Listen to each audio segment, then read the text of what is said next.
Chicco லவ்னா சும்மாவா? Magic manage பண்றது கூட கஷ்டம் தான் போல. சிஎஸ்கே படுற கஷ்டம் இருக்குதே.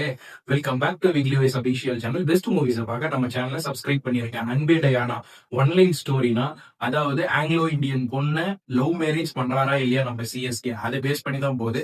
ஒரு சாதாரண பெரம்பூர் தொகுதியில நம்மளுடைய விஜய் சார் ஜெயிச்சு பெரம்பூர் தொகுதியில வாழக்கூடிய மக்களினுடைய லவ் ஸ்டோரியும் பிளஸ் ஒரு ஃபேமிலி என்டர்டைன்மெண்டா போகுது. இந்த ஒரு படம் எந்த ஒரு இடத்துலயுமே லேக் இல்லாத என்ன விறுவிறுப்பா பார்க்க வச்ச ஒரு படம் தான் சொல்லணும். இந்த படத்துல நடிச்ச ஹீரோ இதுக்கு முன்னே ஜமான்ற ஒரு படத்தை எடுத்து ஹீரோவாவும் டைரக்ஷனும் பண்ணியிருந்தாரு. அதே கான்செப்ட்ல லவ்ன்ற ஒரு கான்செப்டை எடுத்து ஹீரோவாவும் டைரக்ஷனும் பண்ணியிருந்தாரு. ரொம்ப ரொம்பவும் சூப்பரா இருக்குது. இதுல மேஜிக்ன்றவர் தான் ஹீரோயினி, சிஎஸ்கேன்றவர் தான் நம்மளுடைய ஹீரோ. அந்த ஒரு ஷார்ட் பேரு மெயினா யூடியூபரா இருக்கக்கூடிய கோபி நம்மளுடைய ஆங்கிலோ இந்தியன்ஸை பத்தி தர்றாதே லவா அப்படின்னு சொல்லி ஒரே டைலாக்க ஸ்டார்டிங்ல இருந்து எண்டு வரைக்கும் நம்மள என்ன சொல்றாரு ரசிக்க வச்சு பார்த்துட்டாரு. அதுதான் எனக்கு ரொம்பவும் பிடிச்சிருந்தது. இந்த படத்துல இந்த குடும்பத்துக்கு, நம்மளுடைய சிஎஸ்கே குடும்பத்துக்கு தாய்க்கு தெலுங்கு பேசக்கூடிய ஒரு ஃபேமிலி தான் நமக்கு நம்ம கேஸ்ட்லயே வேணும்னு சொல்லி எதிர்பார்க்கறாங்க.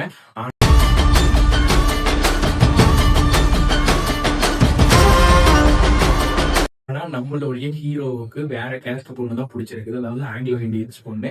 அந்த பொண்ணுக்கும் இவனுக்கு எப்படி கம்யூனிகேஷன் ஆச்சு, இவங்க எப்படி அந்த குடும்பத்தை அக்செப்ட் பண்ணி மேரேஜ் பண்ணிக்கிறாங்க அப்படின்னு சொல்லக்கூடிய விஷயம் ரொம்ப ரொம்ப சூப்பரா போச்சு. இது ஃபர்ஸ்ட் ஹாஃப்ல இருக்குது.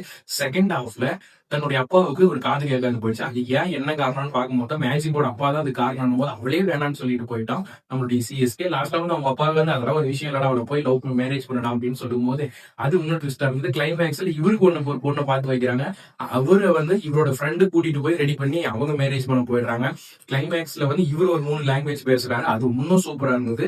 லாஸ்டா இவர் அந்த ட்ரெயின் சீனு ஃபர்ஸ்ட் ஒரு 2 டைம் லவ் ப்ரொபோசல் சொல்லியிருப்பாங்க. மூணாவதா நம்மளுடைய மேஜிக்கே இவர் சொன்ன ஸ்லாக்லே அந்த கவிதை மூலியமா அந்த லவ் சொல்லி 2 பேரும் சேர்ந்துடுறாங்க. ரொம்பவும் சூப்பரா இருந்துச்சு.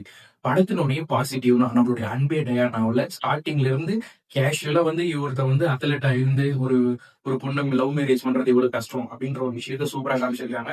படத்துல ஸ்பாய்லர்ஸ்னா இன்னும் கொஞ்சம் டைம் கொடுத்துருக்கலாம். இன்னும் கொஞ்சம் டைம் கொடுத்துன்னு சொல்றதுக்கான காரணம் படத்துல என்ன லேகே இல்லையே, எக்ஸ்ட்ரா டைம் ஆட் பண்ணிருக்கலாம் தான் சொல்லணும். எந்த ஒரு கேரக்டரும் எக்ஸ்ட்ரா கேரக்டராகவே இல்லை. நீங்க சொல்லுங்க அன்பே டயானா உங்களுக்கு எப்படி இருந்தது? எனக்கு சரியான ஒரு எக்ஸ்பீரியன்ஸா இருந்தது. தேட்டர்ல பார்த்தா இன்னும் ஒரு பெரிய ஃபீலிங் தான் சொல்லணும். நீங்களும் பார்த்து இந்த படத்தை என்ஜாய் பண்ணுங்க.